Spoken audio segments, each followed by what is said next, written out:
A lawsuit has been filed by a Louisiana children's rights organization against the governor in an effort to stop his decision to move half of the juvenile inmates from Bridge City to Angola.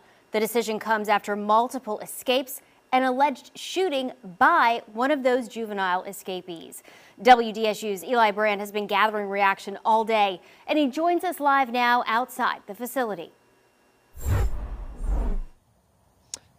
Well, there have been calls for months for the governor to close this facility by neighbors living close by and by the Jefferson Parish Council. The governor did not end up doing that, but this lawsuit that has been filed says what he did decide to do goes too far. What happened this past weekend at Bridge City was completely unacceptable. Those were Governor John Bel Edwards' words in July when he made the decision to move some inmates from the Bridge City facility to Angola, a move that came after 6 inmates escaped the day before and one allegedly shot a man in uptown New Orleans.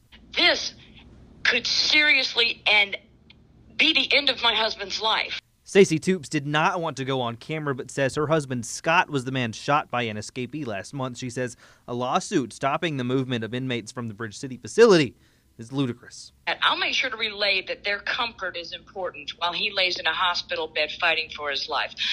Forgive me if I don't find that that doesn't cross my mind. For the friends and families of Louisiana's incarcerated children who are filing the lawsuit, we don't condone any of the crimes or the actions that have happened, and children should be held accountable. But there's a way that young people are held accountable, and that is with evaluations. They say the system has failed juvenile inmates and children in the state. They think this move will take the state even further from where it needs to be in terms of helping its children.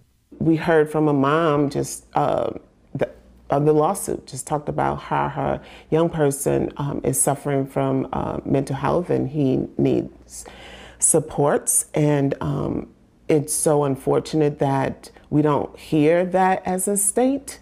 And it's just so easier to say, let's just throw them away. They want more mental health resources for kids both in and out of facilities so issues can be addressed before bad actions happen.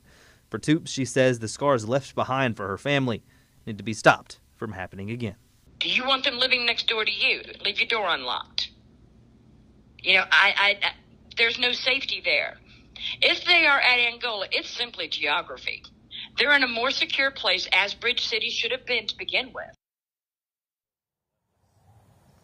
There have been over 24 escapes from this facility so far just in 2022. The Office of Juvenile Justice, who runs this facility, also reacted to that lawsuit in a statement saying they believe that the governor's decision to move inmates to Angola is legal and it will only be a temporary measure. Reporting live outside the Bridge City facility, Eli Brand, WDSU News.